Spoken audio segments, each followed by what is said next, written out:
Hey there, it's Mr. Gold here with another classroom hack. Now, if you are somebody who reads a book and you're like, man, I don't understand what I read.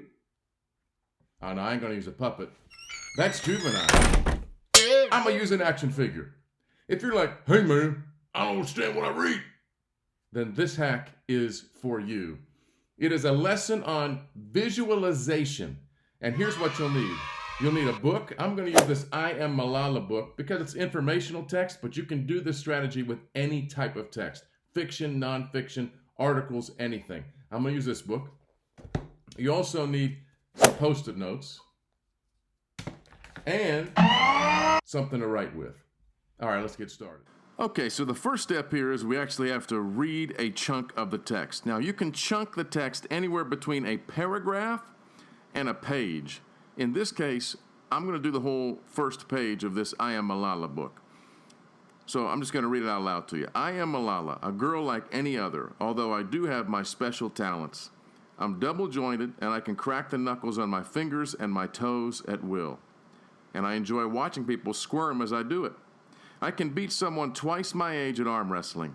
I like cupcakes, but not candy, and I don't think dark chocolate should be called chocolate at all. I hate eggplant and green peppers, but I love pizza. I think Bella from Twilight is too fickle, and I don't understand why she would choose that boring Edward. As my girlfriends in Pakistan and I say, he doesn't give her any lift. Now, I don't care much for makeup and jewelry, and I'm not a girly girl, but my favorite color is pink, and I do admit I used to spend a lot of time in front of the mirror playing with my hair. So what's the next step, Mr. Gold? Well, Tippy, I'm glad you asked. The next step, step 2, is to retell what you just read. So, let's do that. So I just read chapter 1. I'm going to tell a little bit about the beginning. So the beginning, she introduced herself as Malala.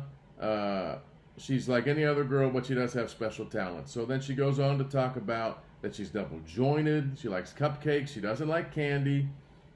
She doesn't think dark chocolate should be called chocolate at all, which must mean that she doesn't like it, so I got to infer a little bit. She doesn't like eggplant or green peppers, so she might not be healthy.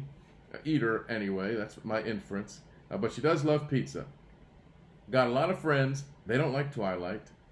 And she doesn't consider herself a girly girl, but she still does like pink, and she spends a lot of time in front of the mirror playing with her hair. So that's step 2. Retell what you just read out loud. Say a little bit about the beginning, the middle, and the end.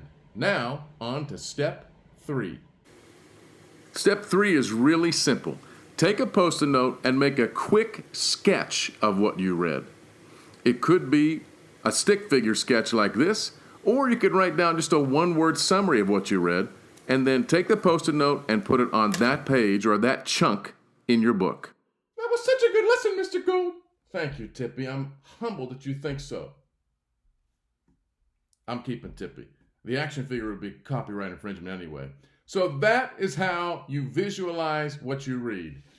You take a book. You chunk it up.